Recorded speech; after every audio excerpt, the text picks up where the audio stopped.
And I'm going to screenshot the results so I don't lose them. Yeah, the number 2 response of what's missing is planning and development regulations. By the way, I assume everyone on the call can pull down those poll results. There should be a little tab that says poll results, and you can click on that and it comes down and shows the answers. Yeah.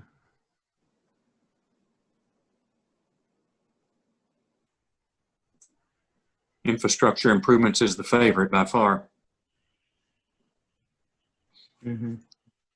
And then strategic plan for economic development and arts and environmental education and public transportation are big ones.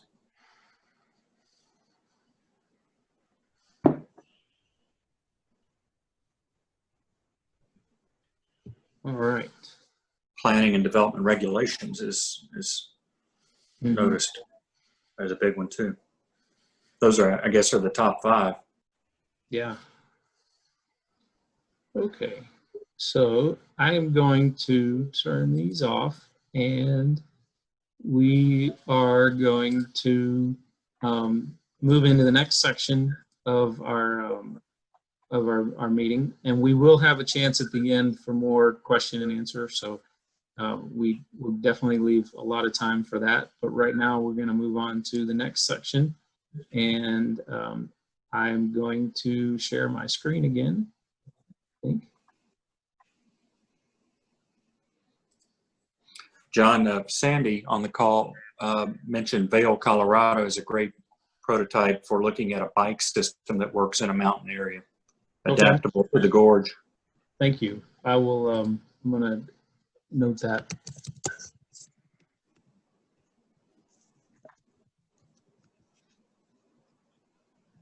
All right.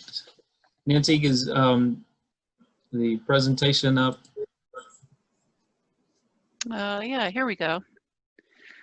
So clearly we're going to have to develop some of the things further that we're about to talk about. And we'll be working with the local advisory board group, and there will be other opportunities for input on this.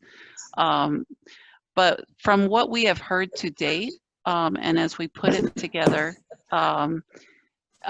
we have come up with a series of preliminary goals, and with that, 5 ideas that we think are really what we would call food for thought. They're not fully developed ideas, but they're a starting point. We'd love to get some feedback on those, and we will be working with the local advisory group over the next month to get that further developed. So John, if we could go to the next slide. Yeah, okay. So we've got 6 of these goals. They really, they work off of the original, the key concerns that we've heard, and what we've heard from the local advisory board, and there are these 6 goals, and they are preliminary, and we know that they will change and evolve, but they are a starting point. So number 1, create a sustainable economic development with tourism as a driver. This one's really about establishing sustainable year-round tourism. It's capturing a demographic with diverse incomes. So it's both getting those young adventurers and the older experience seekers through a diversification of activities, events, and attractions.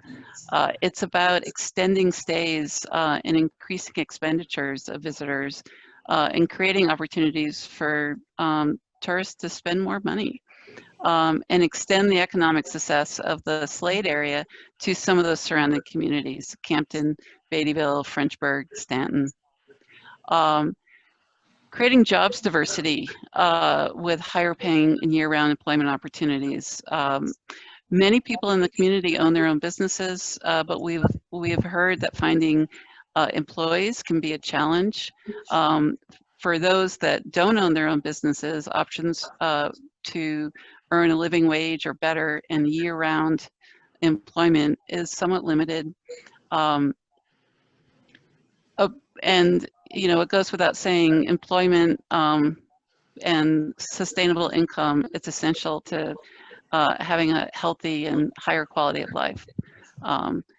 So we think that there's some work that we can do in that area. Protect the natural resources and scenic beauty of the area. Look at establishing a sustainable carrying capacity and a management approach for the gorge. Look at managing transportation networks within the gorge. Nada Tunnel, for example. How do you solve that problem? Increasing tourism capacity through the creation of additional amenities and attractions across the 4-county area. Ensure the beauty of the scenic byways, ensure that those are protected. Number 4, be true to the character and values of the people and places of the gorge area. You know, honor the history and culture and entrepreneurial nature of the people of the area.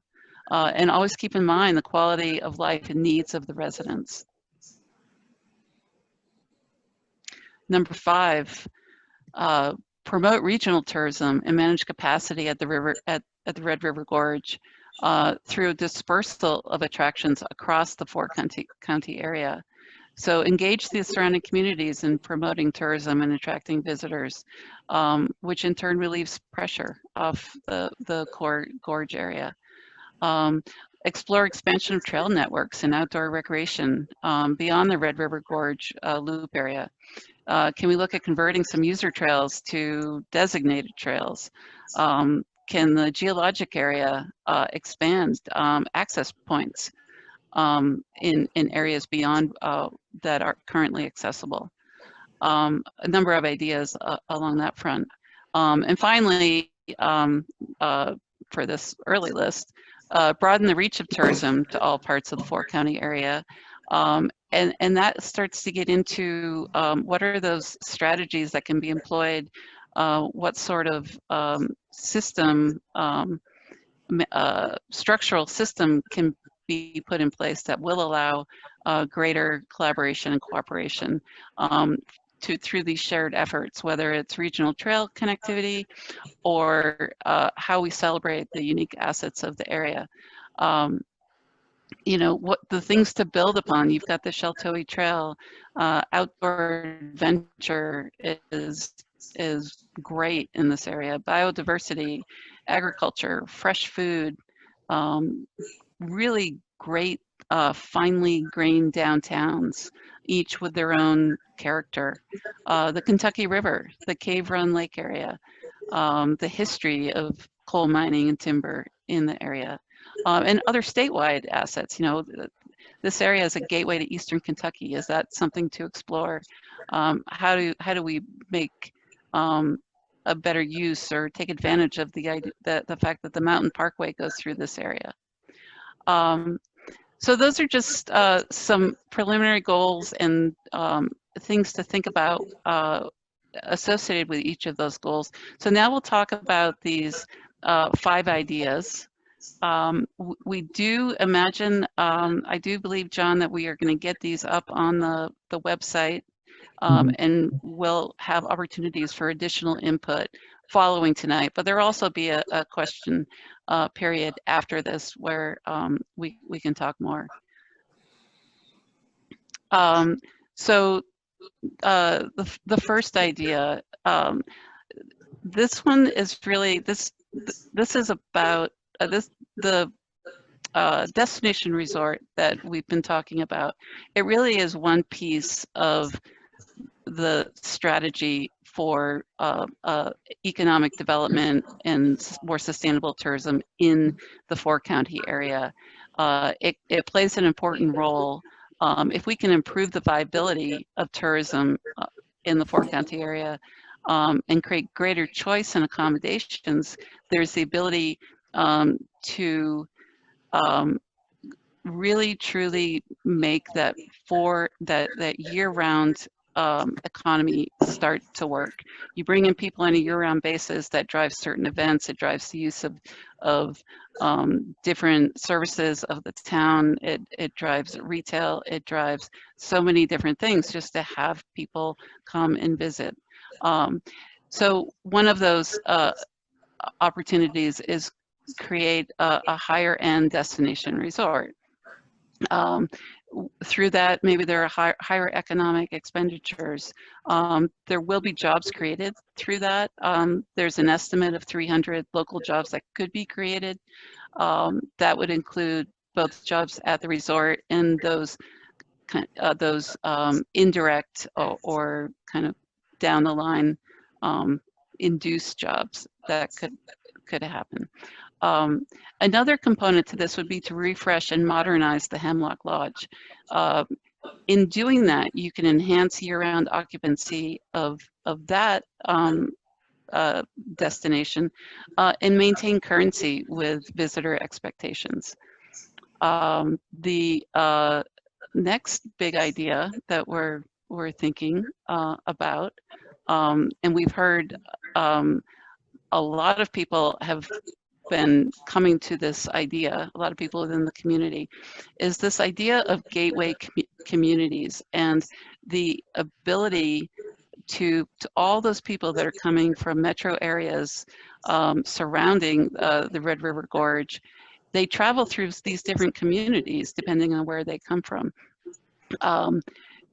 Each community is poised to be a gateway to the greater region. So how do we get people to stop there and spend time in these communities? And what can the communities focus on and to better serve these visitors? There's a lot to be learned from communities at the edges of national parks and other natural attractions. A lot of these communities, there's a few items that they provide that are essential that they don't get within the park. There's information, there's regional information, there's wayfinding information, there's services, whether it's support for the cabin, resort, or camping visitors, grocery, pharmacy, liquor, beer, camping, sporting goods supply, all those basic services where people will stock up. But there's an experience side to this as well. You know, there can be specialty shopping, there souvenirs, local food, farmers markets, restaurants, artists, places for artisans, artisan shops, festivals and events, infrastructure is another key component, additional accommodations, workforce housing. These communities can play a really crucial role in supporting the Red River Gorge area. So we'll look at a few examples of these. And I guess one thing I should point out, I'll be remiss if I don't point this out. Previous studies have talked about the idea of these themed village in association with a destination resort. I think that what we are hearing from the community and what we think is more appropriate is to focus on these existing communities and how do we elevate these communities. There really isn't a need for this themed village. We have all the authentic ingredients that are needed within the existing towns surrounding the gorge. Okay, so some of the examples. Moab, Utah. This is an area, it's about a population of 5,000 people. It's got 2 national parks, Arches and Canyonlands. It's a major mountain biking destination. It's probably the equivalent to mountain biking that rock climbing is to the Red River Gorge. There's been a lot of effort put into the tourism and marketing efforts that have attracted more and more people to the area. The town is thriving, and it's thriving both through tourism and through its local community. And the challenges that it's facing now are one of balance and achieving sustainable tourism and quality of life for residents and creating that diverse economy. But it's a town that has really thrived with tourism. The next one I'll mention is Estes Park.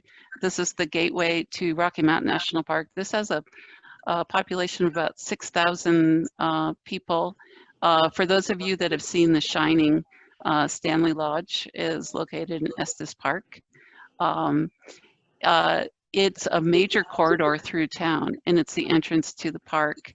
The one of the challenges they have is managing the traffic and the crowds of people on that corridor.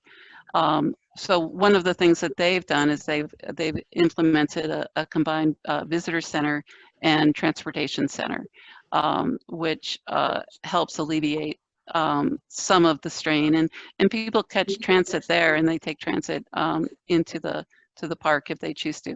But another big thing that they've done, they're looking at enhancing the pedestrian experience of the town and taking advantage of the river, and they're creating the River Walk, which is pedestrian retail and entertainment.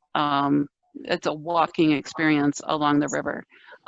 That's a big move that they've made, and they've made quite a bit of investment in that. Another great example is Mancos, Colorado.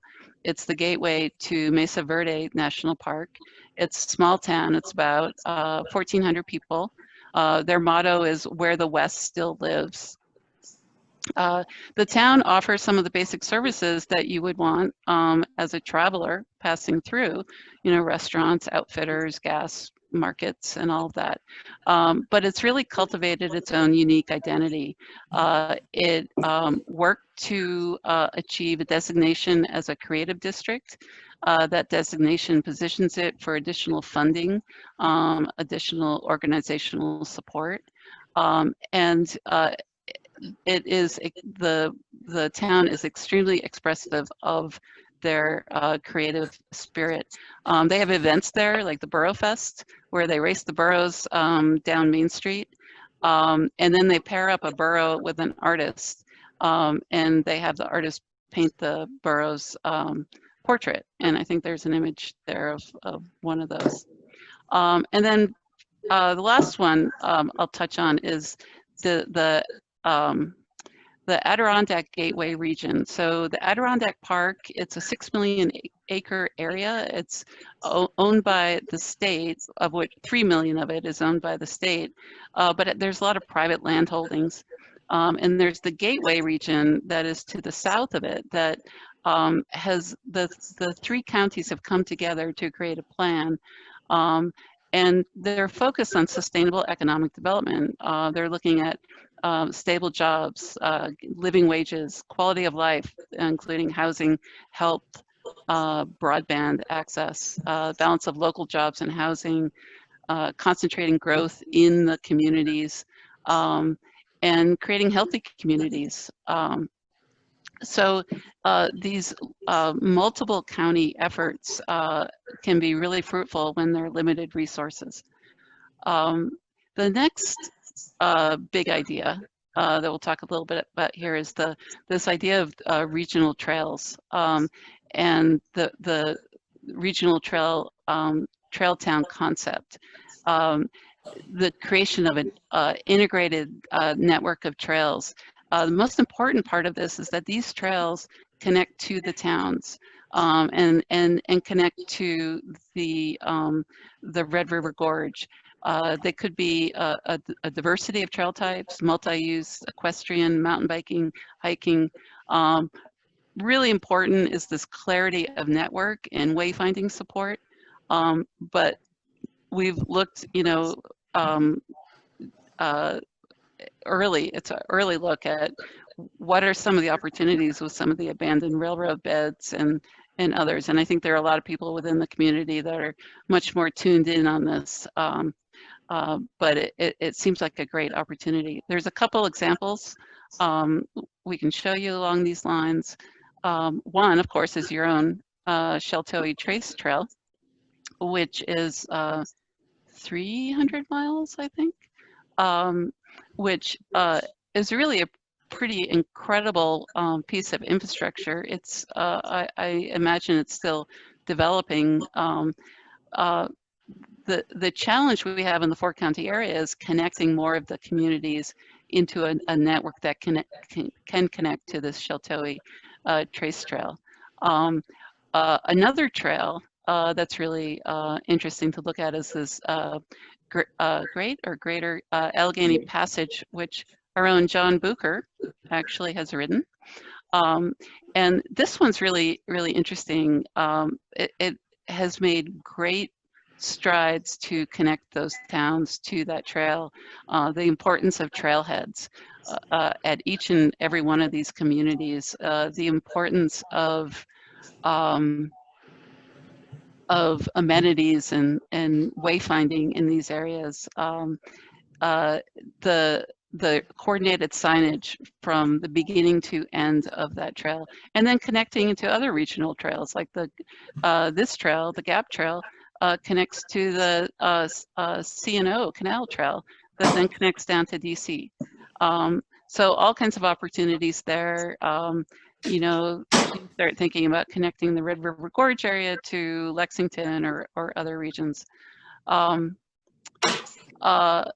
Next on the list, that Pine Ridge industrial site could have a lot of opportunity, and it's a place to really start to look at getting some economic diversity into the four-county area.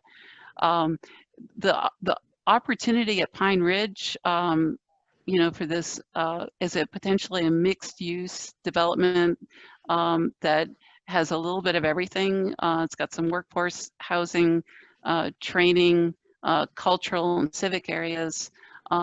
Is there an educational component here? The great thing about this site is it's relatively flat, so it's easy to develop. There's great road access and visibility, and there's a close connection to Campton. So a lot of opportunity there as this area continues to grow and evolve and start to look at workforce development in particular. This is a great place for it. And then finally, this idea of creating diverse attractions and focusing those attractions, moving away from the area that's taking the biggest impact from visitors currently, which is the Red River Gorge Loop area. What are some of those attractions that have been discussed that might hold some promise? This idea of an equine RV campground, a place where you can bring your horse and your RV. There are a few good examples of that that we'll be able to show you down the line. The idea of a mountain bike park that has been raised as something that could have a lot of viability in this area. The idea of a transit network that can connect some of these attractions, and maybe a metaphorical trail where you connect the local towns, a cultural and artisan trail. So these are just some of the ideas that we've been looking at. These five are somewhat unique from each other, and they're a start of a way of thinking about this, and we'd love to get some feedback on those.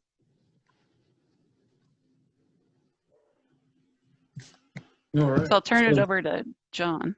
Yeah, so I will, I'm going to stop sharing my screen because that's the last of our presentation. And what I'd like to do is get a chance for you all to ask some questions. You can use the chat or you can use the Q&A. We have both of those open. It seems like most everybody's gravitated to the chat tonight, so we can stay there. So we can answer those. So about the trail master plan, so we have a meeting set up this week to talk more about the trail plans, the Powell County plan and the Kentucky Trail plan. We do have the abandoned rail information from the Kentucky Transportation Cabinet, and so we're taking a close look at those, see what other ideas have already been out there that we can incorporate, hopefully support the efforts that are already going on. But that work is still ongoing, and we do have additional meetings scheduled specifically about trails.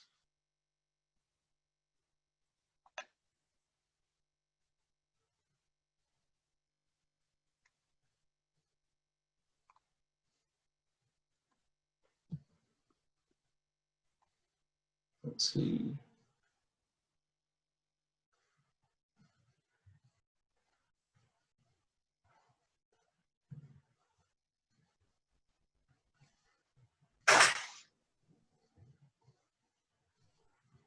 So there is a question. I'm sorry, I'm reading through the questions to get an idea. The question about the robust information center. That's something that we have we talked about, and we feel like there's going to be at least one place where we feel like there needs to be as you call it, a robust information center. But we also feel like each of those gateway communities are going to need to have some sort of information center as well. But that's definitely something that we're looking at. One other piece of our work is a branding and marketing strategy that will include some wayfinding type things that will be helpful for the 4 county areas. And we're working with the 4 tourism directors on that part of it.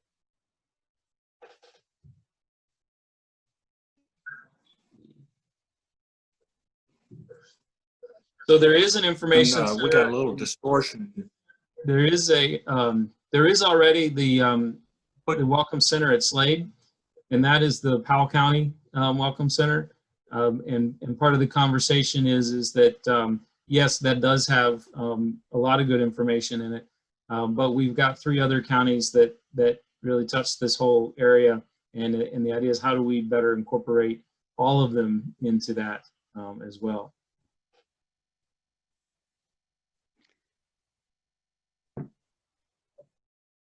Yeah, another part of that question, John, about information about local businesses, I think that certainly could be something that's in Slade, but it would be important for all the communities to have, and this is probably would be helpful for it to be coordinated, but to have information within each of the communities as well, providing direction and wayfinding for what's in the region.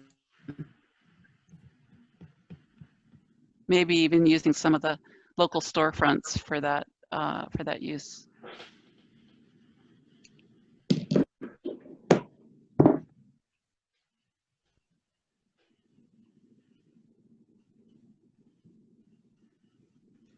So the question about the resort potentially taking away from the current rental cabin owners, we don't believe that that the resort part of what would be included in this tourism development strategy would be providing competition for the current cabin owners. What we believe is that the market opportunity there is for visitors that aren't already coming, that are looking for a different type of experience than what is already offered, and we feel like that all of the other things that would come about as a part of the tourism development strategy would increase the demand for cabin as well as other type of lodging in the area additionally. So the idea is not at all to compete with the cabin owners. The idea is actually as a whole to increase their market share.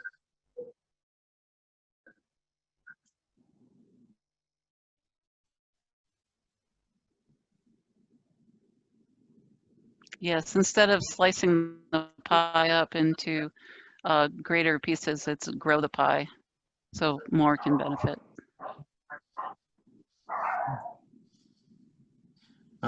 John, there was a question there about the limestone quarry.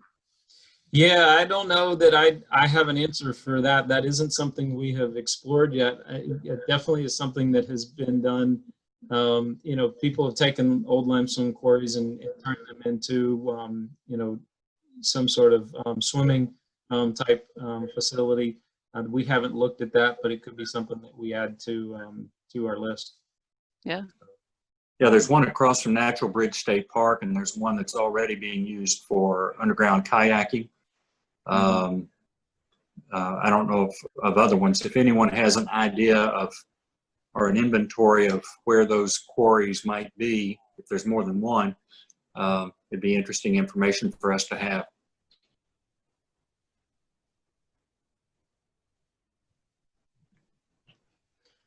There was a question about the amount of jobs that would be created. We understand that that may be a challenge, and I don't know that we haven't necessarily an answer yet in terms of, you know, where all the workers will come from for those jobs. But I think that you know, a couple things that will help is that you know, if we have high quality jobs, it's a lot easier to recruit workers. And if we have high quality or adequate quality housing for them to live in, then that will help also. And so those are some things that will be a part of the tourism development strategy, but definitely is something that we can't necessarily fix, but we feel like there's some opportunities there. We know that most of the workforce in those counties, especially Powell County, don't actually work in the county. And so if we could keep some of those, that would definitely help. There's a question about a potential P3 partnership to develop the state park as a destination resort. So we have a conversation coming up, a follow-up conversation with the state park. We definitely feel like there are some enhancements that can be made to the state park and the Hemlock Lodge, but we feel like it fills a really important segment of the market, and that we don't feel like that that segment of the market needs to go away, and that it should continue to serve the types of visitors that it serves now, and that we're not advocating for that to go away in its entirety. Maybe some upgrades, but to still fill that market niche.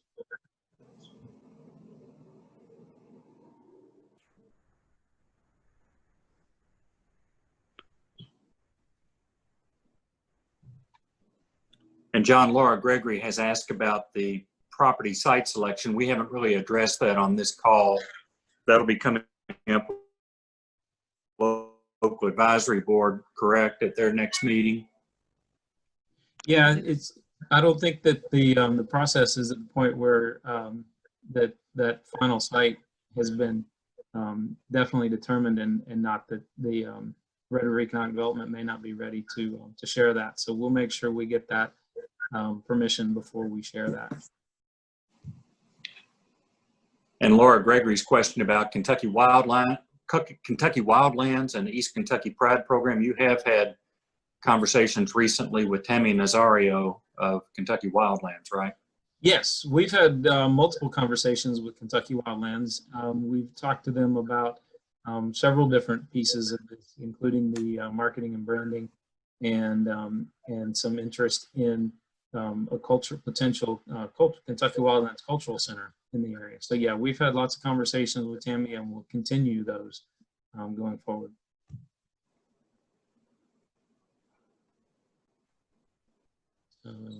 Let's see. There's a question about working with local groups or developers.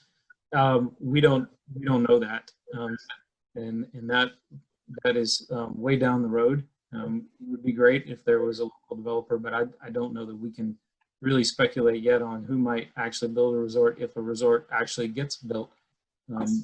So that's why we think it's really important to stress that while it is a big and important component, it's one component of an overall tourism development strategy, and we want to stress that the outcome of the work that we're doing will include much more than that, and hopefully most of the rest of it can be things that happen whether a resort is ever built or not.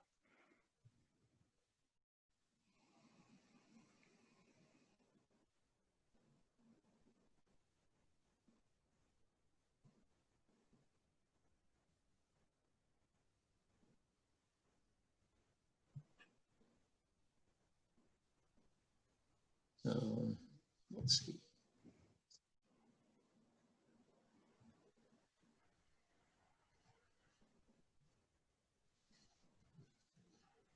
Okay, so in the Q&A, there's a question about the National Heritage District status.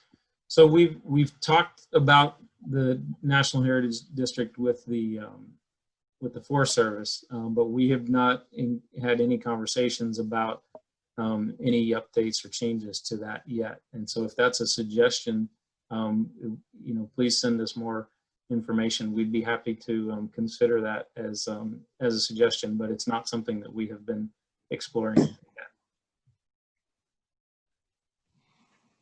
I did get some information from the Forest Service about the National Registry of Historic Places, which is more than just buildings, as I understand it.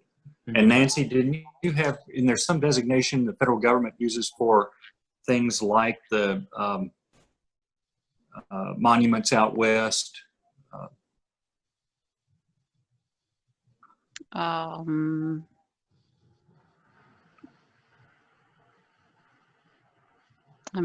not sure what you're talking about.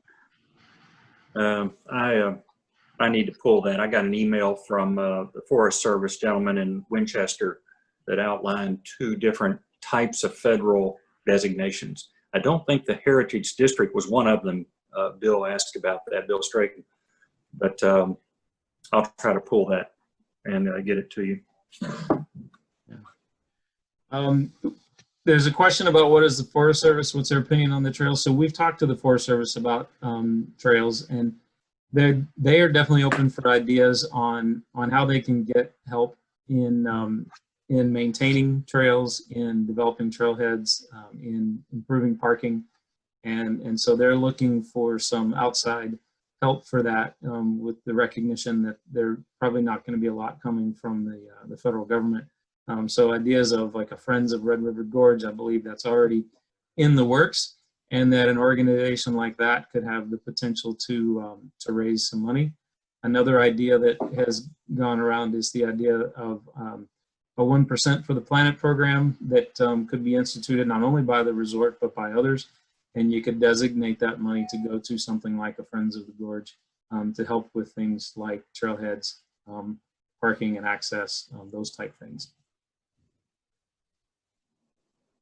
And in terms of the user trails, they're very careful about how they talk about user trails versus official trails. But I think they are open, if they had the funding, to incorporate some of the user trails into their existing trail network. But again, funding is always an issue.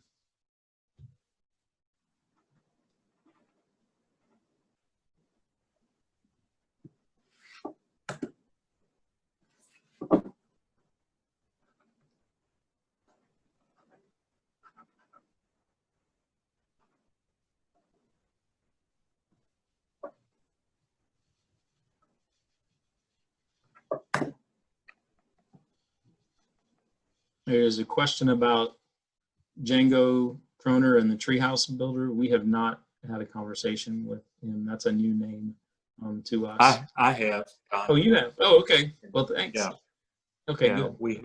We had a meeting a couple of months ago about what all he's doing, and he's interested in what's going on with this project. Okay. I'm glad that was mentioned though, because I need to follow up with him.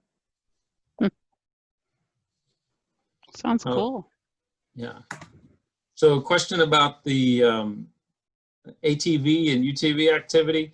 So we are definitely aware of some of the existing facilities like Hollerwood that exist in the area, and I think that you know, if there's a way for us to further support those, then definitely that's something that we would add to the trail activity as well.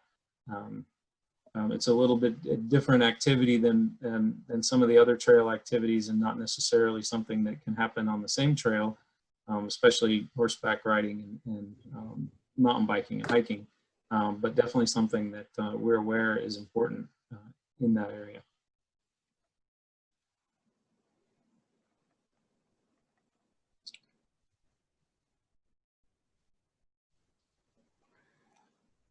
Zena asked me about if I was talking about the National Heritage Area. I don't think so. I think it was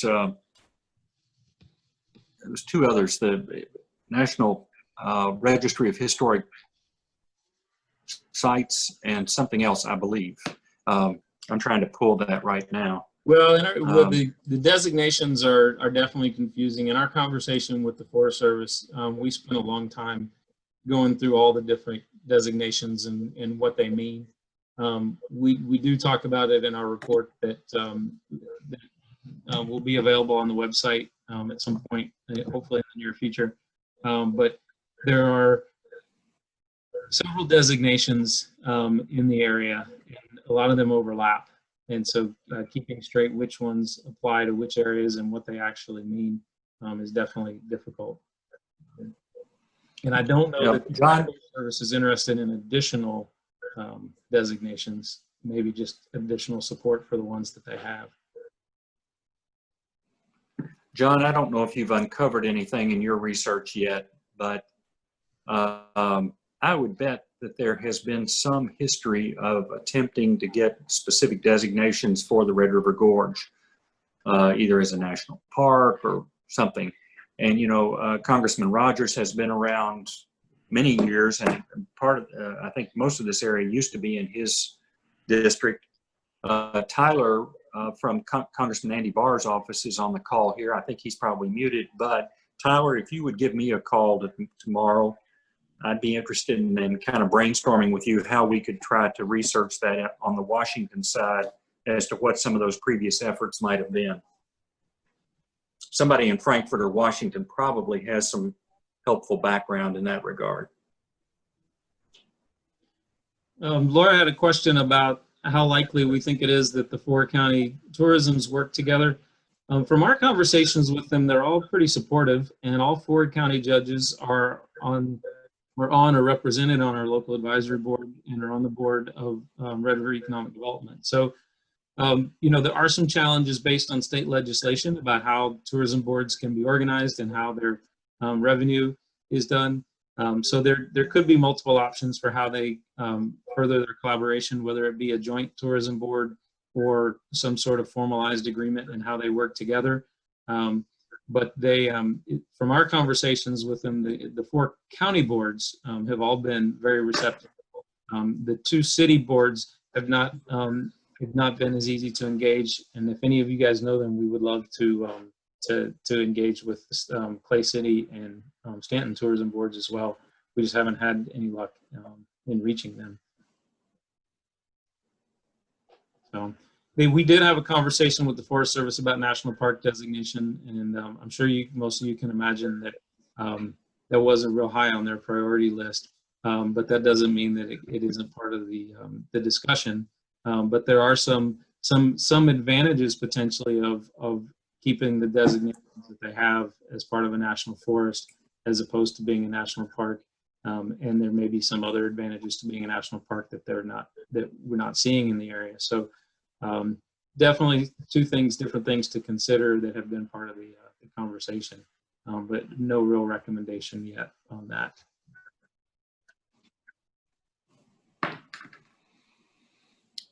John, we're at about 8:30. I don't know when you had planned to kind of wind down, but I don't want to cut things off, but I will mention that that's about how long the first call was, I think. Okay.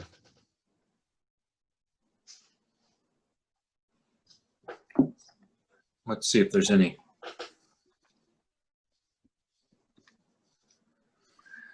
Someone asked, after the study is completed, how will we go about hunting for developers and investors? It seems like the ultimate authority is in the hands of whoever has the money or access to capital to make something happen. This is not something that will happen with a huge government grant that comes down from Washington. So you're right that the ultimate go or no go will probably lie in the private community. I think the study that's being done by our friends here at Stantec will inform a developer, a potential developer, of what the community would want and what the finances might be of a development, what the region can do to complement that development and vice versa. So yeah, we'll be going to market, so to speak,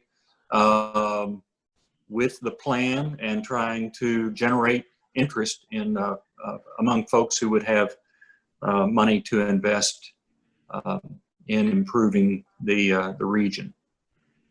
I know that's a general answer, but that's kind of how we're approaching it at this point. Yeah, and I also might add to Dave that there is there will be a lot of ideas embodied in the tourism strategy piece of this, and it's going to be really important for people within the community to become champions of those elements that they want to take forward, whether it's trails or it's economic development within the existing downtowns. So there's a lot of work ahead, and this process is trying to coalesce a lot of those ideas, create a platform to move forward from, but there's definitely a lot of work ahead. And, yeah, and I think one of the great, if I could, John, one of the great things that has already come from this process is a local, there's some local energy that has evolved, and how that manifests itself in the future of the region thinking about its future, whether it's through Red River Gorge United or through the local advisory board. John and Nancy, I think you would agree that the last meeting of the local advisory board, that group was really starting to gel as a group, saying, hey, we really need to think about the future beyond just this grant and this master plan. So that'll remain to be seen, but I think it's a very positive thing that the communities themselves are saying, hey, wait a minute, we got some people looking at us, we better think about what we want and what we don't want. yeah. Miranda, I see your comment, and we will follow up with you. We've had other conversations, but we definitely need to tell you about some of the things we learned from the state about what's possible with the tourism boards. And so we're definitely going to have a follow up with you and the other tourism directors to talk more about what might actually be possible. So look for that from us. Yeah, that's great, Miranda. Thank you. She was terrific back early on in October when we had our first public meeting.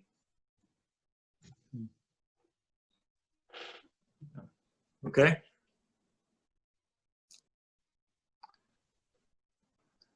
John, anything else for the evening? I would just like to add that we will be rotating through a series of questions on the idea wall on our website that I'm guessing most of you guys have been to. That's the easiest way to access these meetings. So please go back there. If you haven't completed the survey, please do that. And make regular visits to see if we change the questions on the idea wall, because we want to rotate through some things and get some different ideas and get feedback on things that we've been hearing and talking about. So it would be great if you guys could continue to do that. And then join us again for our next meeting in August. Yeah, for those of you who weren't on the first part of the call, John announced that next town hall meeting, the third one, will be on the evening of August 18th, which is a Tuesday. I want to thank everyone for their patience. Obviously, this part of gathering ideas, getting feedback, listening to the community is very important. And frankly, we were put behind because of COVID. We couldn't have the big meeting. We wanted Judge Anderson had helped us arrange the Powell County High School back in April, right as everything was shutting down, and we couldn't have the big workshop that we wanted. So these town hall meetings are an important part of the process. Right on the threshold, I think, of starting to hear recommendations about specific improvements that can be made and recommendations coming from Stantec. So stay with us. Thank you for your patience, and join us again on the 18th. If you have other questions, feel free to pose them. My email address, let me give you my new personal email address, because when RRED spins off as its own nonprofit, I will switch to a personal email, davida53ky@gmail.com. davida53ky@gmail.com. So feel free to pose questions. I'll try to answer them to the extent that I can, or forward them to our friends at Stantec. John, anything else? Nope, that's all I have. Okay, Thank thanks you all. everyone. Thank you. Great input. We appreciate it very much. Yep. Bye now. Thank you.